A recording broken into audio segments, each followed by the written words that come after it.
लेकिन सबसे बड़ा सवाल यह है कि घुसपैठियों पर अचानक से यह एक्शन कैसे हो रहा है। कम से कम 11 लोग पकड़े गए हैं, जिनमें से 5 तो खुद बांग्लादेशी हैं, 6 यहां के स्थानीय लोग हैं और इनके पास से फेक आईडी और डॉक्यूमेंट्स मिले हैं।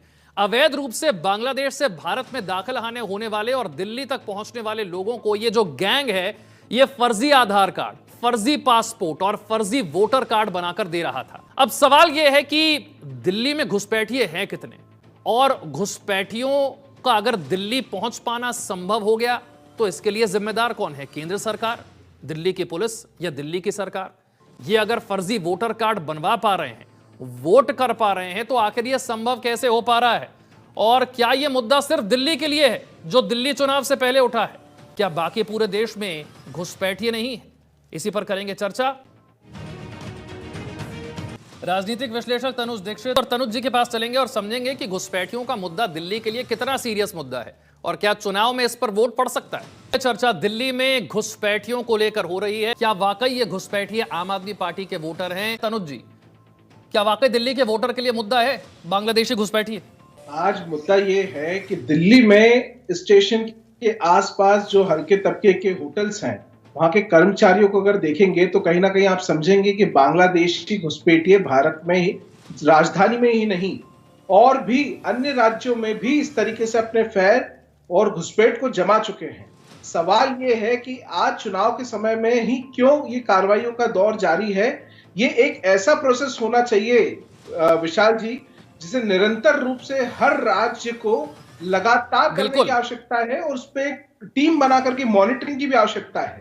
आज एक सवाल आपने सबसे पहले शो के शुरू होने के दौरान पूछा, क्या कोई आंकड़े, क्या कोई रिपोर्ट, क्या कोई इस तरीके की है जो बता सके भारत में कितने घुसपैठिए बांग्लादेशी है? तो जी हां, सन 2000 में भारत के फॉर्मर यूनियन होम सेक्रेटरी जो माधव गोडबोले थे, उन्होंने एक विशेष रिपोर्ट सौंपी थी। उस रिपोर्ट के अंदर उन्होंने ये मेंशन किया था, सन 2000 में 1.5 करोड़ की संख्या उन्होंने बांग्लादेशी घुसपैठियों की भारत में बताई थी। देखिए, भारत में बांग्लादेशी घुसपैठिए आने के 3 रास्ते हैं, मेघालय, आसाम और पश्चिम बंगाल।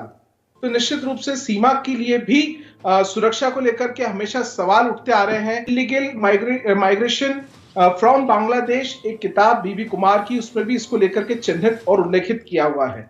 देखिए, मैंने इसीलिए 2 चीजों पे बहुत फोकस करा है कि एक तो निरंतर मॉनिटरिंग की बेहद आवश्यकता है। कोई भी सरकार हो और कोई एक पर्टिकुलर राज्य या राजधानी ही नहीं, बल्कि समस्त राज्यों में घुसपैठिए बांग्लादेशी जहां पर भी है, उन्हें चिन्हित करना होगा, डिटेंशन करना होगा। एनआरसी जो लागू होने की बात इस देश में कही थी, आज उसकी आवश्यकता को देखा जा सकता है, समझा जा सकता है। निश्चित रूप से आने किसका वाले फेलियर समय है में, तनुज जी, मैं ये पूछ रहा हूं, किसका फेलियर मानते हैं? जो भी सरकारें रही हैं, उन्होंने कभी इस और तो क्या फिर किसी भी पॉलिटिकल पार्टी को किसी भी चुनावी मंच से घुसपैठियों के बारे में बात करने का अधिकार है? से भारतीय जनता पार्टी की सरकार आई है, कम से कम सीएए और एनआरसी जैसे कानून लागू करने के लिए एक जोर देने की कोशिश की है, ऐसे बिलों को प्रस्तावित करने की कोशिश की है।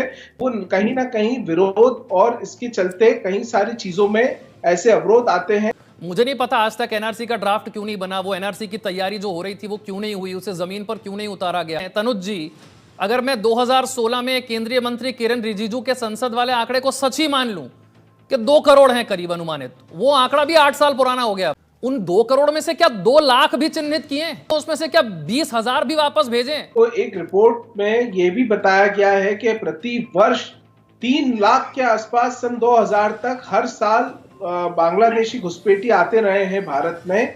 और ये आंकड़ा, क्योंकि 25 साल पुरानी रिपोर्ट के ऊपर हम चर्चा कर रहे हैं, इन 25 सालों में ये आंकड़ा बेहद तीव्र गति से गतिमान रहा है। निश्चित रूप से इन्हें सरकार की जिम्मेदारी, अच्छे कानून व्यवस्था की आवश्यकता, सजग जनता की आवश्यकता, और ये जो कुछ पैसों के लिए ऐसे कृत्य करने वाले दलाल, जैसे कि हमने जानकारी में देखा कि जो दिल्ली में पकड़े, महज 20 रुपए में अगर वो आपको जन्म प्रमाण पत्र या ऐसे कोई दस्तावेज प्रोवाइड कर रहे हैं, तो ऐसे दलालों पर कड़ी से कड़ी कार्रवाई और ये कोई नई जानकारी है क्या? जी, वोटर कार्ड बनता है, आधार कार्ड बनता है, ये आज की जानकारी है क्या? जो लोग हैं इनके पूरे रैकेट को पकड़ करके, और देखिए मैं वही कह रहा हूं, पैन इंडिया काम, पैन इंडिया सोच, वाइड इंडिया सोच, और इंडिया के लिए सोच रखना पड़ेगी। किसी महज एक राज्य जितनी सरकार को एक इसमें कुछ ना कुछ एक्शन मोड में आना होगा। क्योंकि विशाल जी अभी भी आज हम डिबेट ही कर रहे हैं इस पे कि वाकई में निंदापूर्ण और चिंतास्पद दोनों है। आज भी जो एक्शन हुआ है उसमें 11 लोग पकड़े गए हैं, उसमें 5 बांग्लादेशी हैं, 6 स्थानीय हैं और 11 लोग पकड़ के हम ये बोले कि हमारे देश में 2 करोड़ घुसपैठी है, वो भी 8 साल पुराने आंकड़े को लेकर के। तो कहां आइडेंटिफाई किए, कितने वापस भेजे, कितने डिटेंशन सेंटर गए, कोई भी तो आंकड़ा नहीं है। लेकिन देखिए कहीं ना कहीं वही है कि इतना बड़ा आंकड़ा दिया जरूर है, लेकिन उनकी आइडेंटिफिकेशन और किस राज्य में किस स्थान पर कहां कितने हैं, ये आज तक इसका कुछ भी एक मजबूत पुख्ता सबूत और डाटा दोनों अभी तक हाथ नहीं लगा है। विशाल जी, इस और सरकार को कड़े कदम, कड़े कानून, कड़े नियम बनाने की आवश्यकता है और गुजारिशें दोनों हैं। जी, उम्मीद करते हैं दिल्ली का चुनाव कोई भी जीते, लेकिन ये घुसपैठियों का मुद्दा रहेगा और बाहर निकालने की कोई कार्रवाई होगी। बहुत बहुत शुक्रिया सभी खास मेहमानों का चर्चा में जुड़ने के लिए।